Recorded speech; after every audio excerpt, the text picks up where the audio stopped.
Hi, my name is Cheyenne Huffman, and today I'm going to review how to use the Placement Marketplace within the Publisher interface. The Placement Marketplace allows publishers to upload paid placement opportunities for their advertiser partners.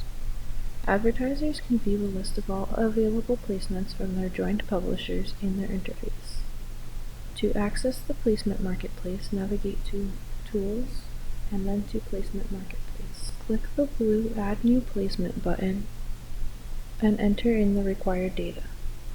In the new window, enter the placement name and contact information for the person or team advertisers should contact to take part in the placement. Next, select the placement type and enter the URL where the placement will be hosted. Enter the width and the height in pixels of space on your site where the advertiser's content will be placed, as well as their position on the page, the top, middle, or bottom.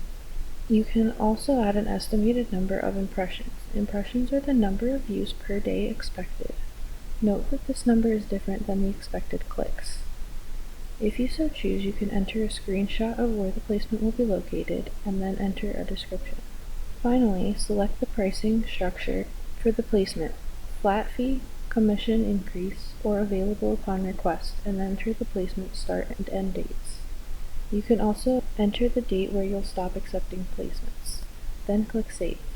If you return to the previous window, notice that there is also a tab for managing placement requests. Here you can accept placement requests or provide additional information on pricing. If you have any additional questions, please contact publisher support at pepperjam.com. Thanks for watching.